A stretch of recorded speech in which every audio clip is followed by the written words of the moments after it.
Hi, I'm Kevin, and this is Novel to You, where I read from my novels so you can listen to them while you're walking the dog, washing the car, making dinner, whatever. A little bit of entertainment, and the novel we're doing today, picking up from yesterday, is called Taemane, which means diamond in Bantu. This is set in a diamond mine in 1950s South Africa. It is a romance, a bit gritty, but it's a romance. And we're starting episode 8 on chapter 9. I hope you enjoy it. Here we go. It was a small single-roomed church, Dutch Reformed Christian, with a light thatch and stark whitewashed walls. On either side, tall, narrow windows allowed light and air to flood the church, making it pleasant and not overbearing or pompous. To say the interior was Spartan was an understatement. Father Stanley believed the church was about faith, belief, and worship. Pomp and show had no place in his little church. His two indulgences were the pulpit and the central altar. Both were huge for the size of the church and ornately carved. There were no gold trappings, but instead the wood-carved mantelpieces and fixtures had been polished to a near-mirror finish. The devotion to the simple splendor reflected the kindness and devotion to his evocation.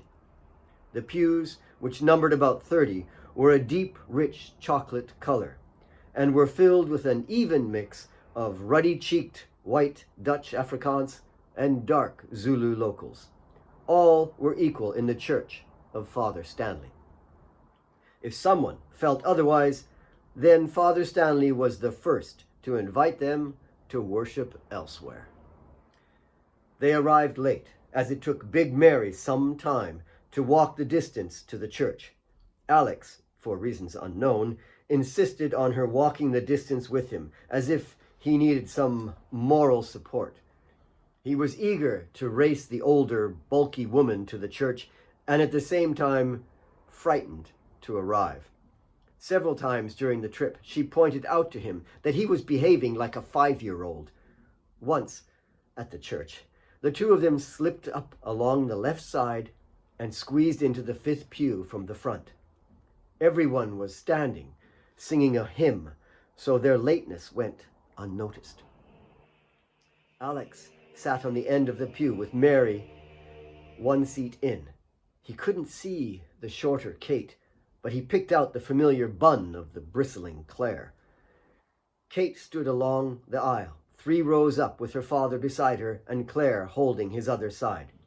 The flowers Alex picked last night had been placed through her hair.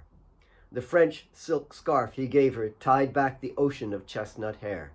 She wore her best dress, a honey cream color with a lace top and shoulders.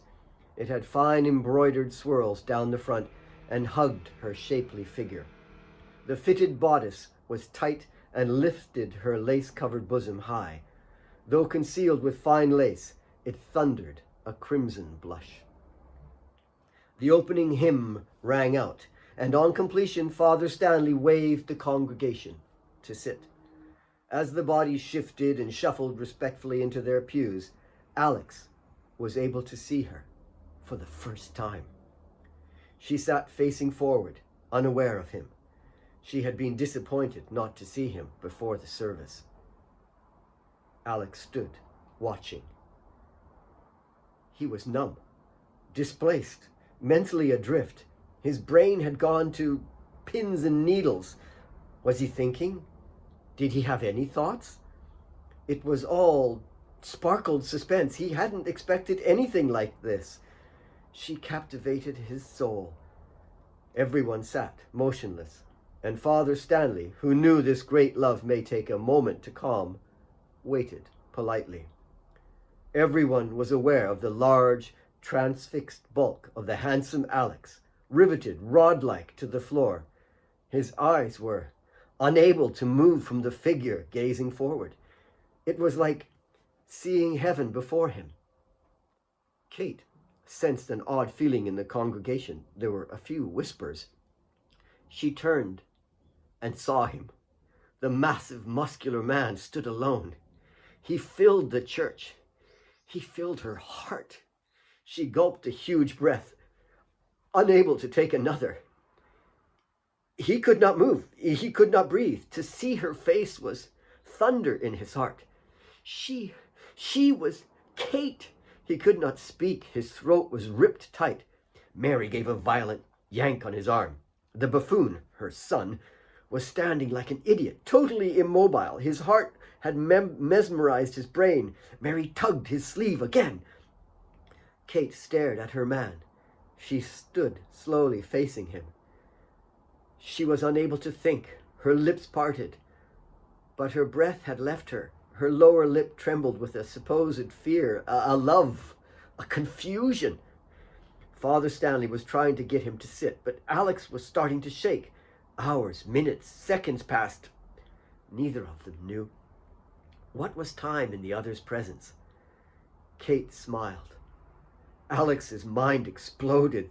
Then she waved her fingers to sit, and he melted into the pew. Mary pinched his cheek and slapped his face. Several people nearby laughed, but Alex and Kate were unaware. They had already drifted off into their world. Father Stanley said something for the next hour, but Alex had no idea what. It was all a swirl. His thoughts, his brain, his being were drunk with the vision of her. He wasn't sure he could pronounce words properly. The rush seemed too great. Mary could see the thunder that had flattened him, and as soon as the service was over, she bustled him out the door. She pushed and prodded him hard. He was like a drugged buffalo. She got him around the side of the church and pushed him with her pudgy palm hard against the wall. He was useless, with little more than the strength of a fish. She slapped his face. There was little reaction. She slapped it again, hard, and brought him around. You listen to me, Alex. You love her, but you're a black miner. Listen, damn you. She slapped his chest. Claire hates what you and Kate have. Claire has the bite of a snake. You be careful. Alex, please, or you'll be dead. Do you hear me? You are black. She's stunning. Shit. She slapped him again. This time he registered the blow and held his cheek, confused. Be careful, Alex. Kate helped her father to their truck, and while he stood in front of it and spoke to a few other neighbors, her eyes shot around the crowd for Alex. Carl saw her panicked look and was about to speak when Kate saw Mary's bulk around the side of the church. Mary was speaking to somebody. It had to be Alex. She grabbed the bottom of her dress and she ran. She was around the corner of the church, just running at him. She jumped at him. Alex! Alex! He caught her and they spun, almost bumping into the shocked Mary. They held each other as if fighting death away, the tiny girl in his arms of her play school friend. Mary grabbed at him. Stop it! Put her down! Alex! Kate! Let go! We're at church! Come on, you two! Stop it! Behave! They stepped back from each other, holding hands, entranced, smiling like idiots. The big woman bundled them against the wall of the church. Mary tried to speak to them, but was not sure how much would be going into either of their heads. They were both dazed and stared stupidly at one another. Straighten out, you two, now! She shook both their shoulders. Now, Kate, straighten out! Her meaty palm pulled the little face to look at her. Claire and your father are here! Alex came around first, and without a moment's pause, took Kate's hand on his forearm and formally led Kate toward her father. Mary watched them go, unable to stop her son. A sense of pending trouble swallowed the little church courtyard. The old man saw the two figures approach him from the far side of the church. Mary peered nervously behind the two youngsters, and the old man wondered what was up. Before he could think further, the big black boy's frame was towering in front of him. Mr. Ostenstadt, may I walk your daughter, Kate, home? The bizarre formality left Carl about to burst with laughter, but he saw that Kate and Alex were only partially aware of their surroundings. He knew there was no other soul he would trust more than Alex. "Of course, Alex. Mary can help me home. I'd ask Kate if that was all right, but I don't think she's able to speak." He laughed at the blush that drowned his daughter's skin. She was so like Beth. "And tomorrow morning, you report to the mine office. You'll be working on our accounts from now on." "Thank you, sir." Alex didn't register the second part of the comment from Carl. He was struggling with a whirlpool of confusion that stormed around his brain, stomping on his thought processes. He turned and held his arm out in an old-fashioned way. Kate saw it and curled herself around it as they walked along the path up toward the mine. Several parishioners watched the couple go. There was disgust, disdain, and bewilderment on their faces. Their looks glanced off the backs of the young couple. Kate and Alex were in another world, a world where it was only the judgment of each other that mattered. Claire arrived at her father's side and scowled, watching them defy her admonitions. Her father put a hand on her shoulder and whispered, "Leave them be. They have been special to each other all their lives." Claire merely glared a response and climbed behind the wheel. She slammed the door and started the engine. She waited impatiently, refusing to glance in the direction of her younger sister.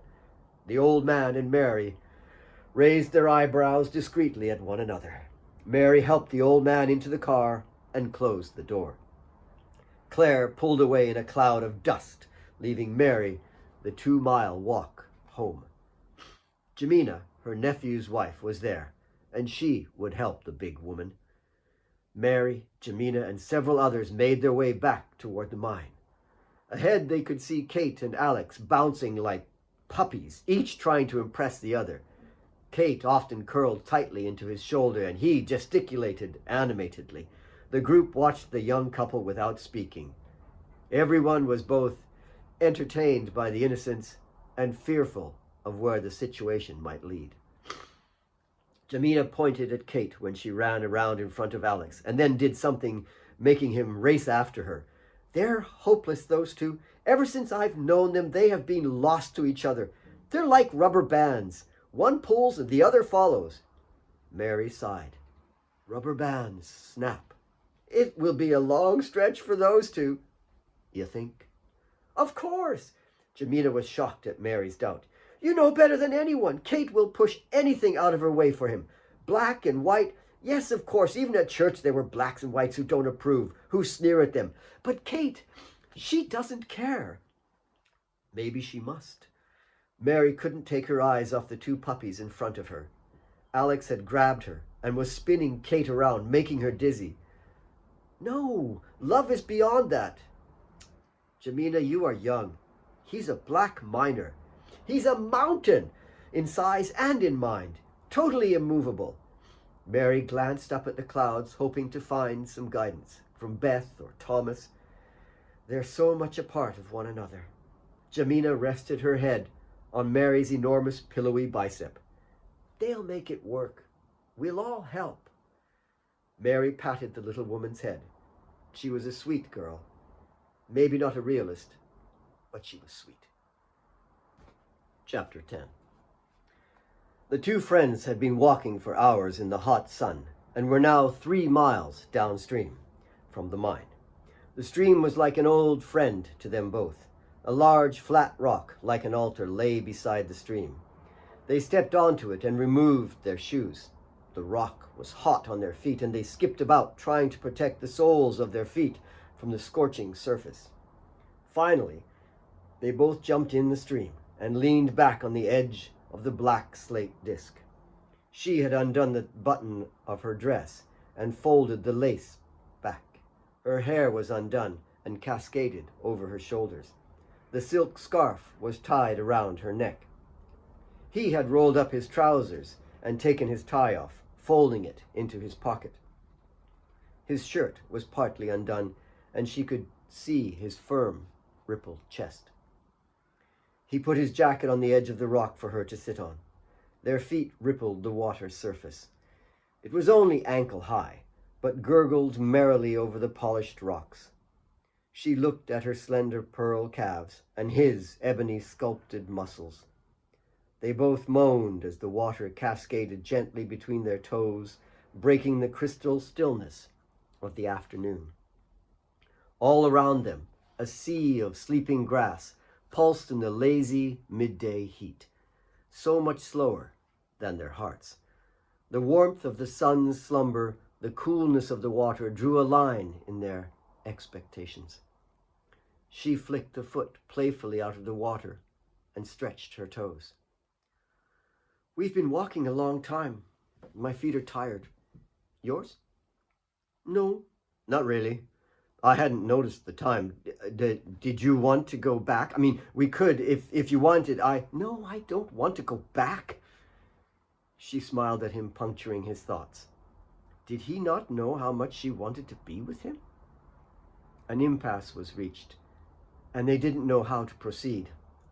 The mad excitement of being together had lulled, and now the welcome intrusion of desire thundered in their minds. She glanced at his open shirt. His heart was in there. A mad thought crossed her mind to reach inside and pull it out, just somehow have her fingers pierce the lovely dark flesh and tear it out. Then it could be all to herself, forever. That would be too direct. She laughed at the thought. "What?" "Oh, nothing, just a silly thought. We used to come here often. It's our secret spot." Alex gazed across the tawny sea of brush to the giant sleeping baobabs. He glanced toward her and felt himself plummet toward an unfathomable desire when a flash of memory, the tinge of an injustice from long ago, crossed his mind. Maybe it was just the sun hitting the corner of her mouth. The impish trickle of a smile rippled. As he gazed at her, it raced back clearly into his mind. "I remember a day just like today when you pushed me into the stream for absolutely no reason." "No reason? Alex, you're not on about that again, are you? You were always such a bad loser." "What? How can you say that, Kate? Even in your letters, you went on about it." She would tease him until he apologized again. "You were a terrible loser." "Me? I am not. The one time I was going to beat you, you deliberately tripped me." "Oh, Kate, I didn't." "Oh, it's too late to apologize now." "Well, I wasn't going to. You faked the whole injury, and you pushed me into the water, and then you ran off. I never got a chance to get back." Alex had waded into the stream and was about to splash her. She sat with her feet dangling over the edge of the rock. If he did splash her, by the time she got up, she'd be drenched. She was totally at his mercy. She was wearing her finest dress and realized what he was up to. "No, Alex, please don't. This is my best dress, my very best, please." "Don't, Alex." "Oh, Katie is scared." She had made herself ready. It was like a gunfight. "I'm not." "But your tie, Alex, it's silk. If it gets wet." He looked down and pulled the tie from his pocket to set nearby. At that instant, she jumped into the stream and was splashing wildly at him. He was caught by surprise, but waded forward, splashing maniacally back at her. They both refused to give up, determined to drench the other. "Alex, you're a cheater. You're such a cheater." "Me? I'll drench you, you little shit." "Oh, what? You're going to trip me again, you bad loser." "Kate, you're such a rat." They laughed and continued to call each other names, but Kate was definitely losing. In desperation, Kate went for a final charge, not even trying to splash, and jumped on him when he was bent over, knocking him down and falling over on top of him in the stream. She succeeded in pinning him down, flat out in the shallow stream.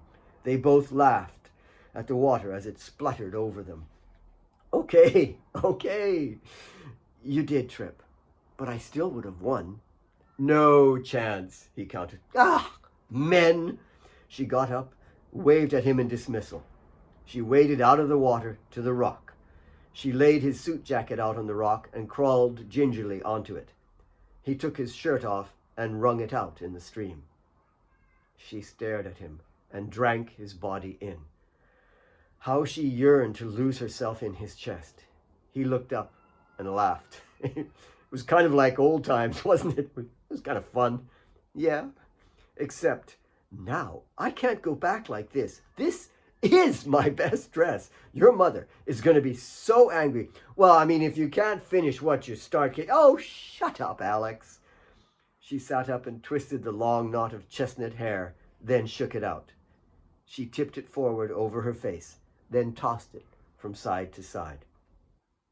He was entranced and gazed, transfixed by her, the only girl he had ever dreamed of. The wet, honey-colored fabric of her dress clung to her body. Her waist was small, and her breasts not large, but firm and round. They were easily visible through the fabric. The nipples, cold from the water, pressed out. Alex had seen nude women before, of course, but he had never wanted anything like he wanted to be with her. His mind danced, and he wanted to say something special, something serious for a change. He was desperate to say how he felt, but was caught by the grip of seeing her as a woman. Desire choked his thoughts. She watched him looking at her, but didn't stop him. She wanted him to want her. She rolled her head back. He knew she had seen his desire. His mind raced. Should he be embarrassed? Why? He was in love with her. He didn't want her to not trust him, to think he would ever take advantage of her, to force his way. He would never. What are you thinking? She hammered his thoughts with his eyes. No, nothing. He brushed some pebbles off the rock surface. It never dawned on Alex that she might want him, that she may harbor the same raging, confused passion. She couldn't. She was Kate. He squeezed his head to block the frustration. If you stretch your dress out like a fan, it will dry quickly, maybe half an hour, and we can go home. Did she notice he was nervous? No, probably not, he thought. He spread his shirt out to dry and then sat beside her on the rock. He looked out at the savannah. It was the safest direction. I guess there's not much choice, she said, or else we'll have Claire going crazy. He glanced over. She had lain down, spreading her skirt out to dry. Her eyes were closed. The warmth of the sun played across her. She knew he was watching. Alex felt as if he would explode. His mind throbbed with a desire to tell her how he felt. But this wish, this wanting it was beyond possibility. He could hear his mother's voice. You're a black miner. You be careful. He lay beside her, careful not to touch her. The fear of his desire left him rigid. The searing rocks burned his back, sending sparks through his mind. He actually welcomed the pain. He closed his eyes and let the sunshine play on his thoughts. Maybe I think Claire should get wet sometimes. Kate laughed out loud. That'll be the day. It'd be nice to toss her in the creek. Really, maybe somewhere even deeper.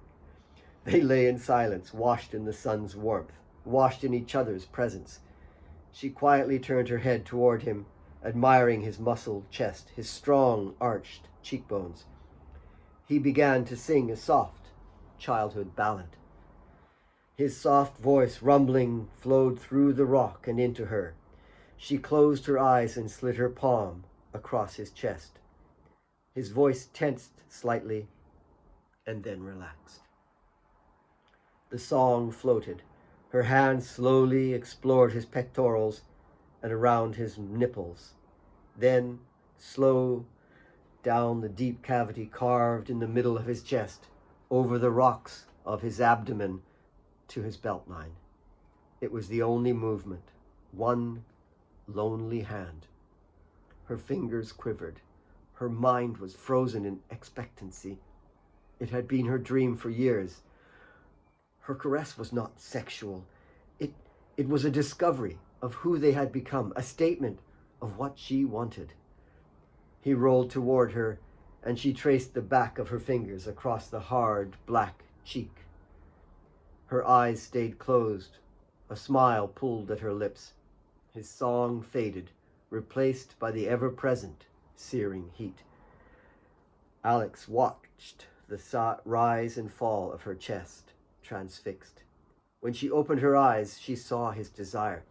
She reached slowly for the top 2 buttons of her dress and slipped them open.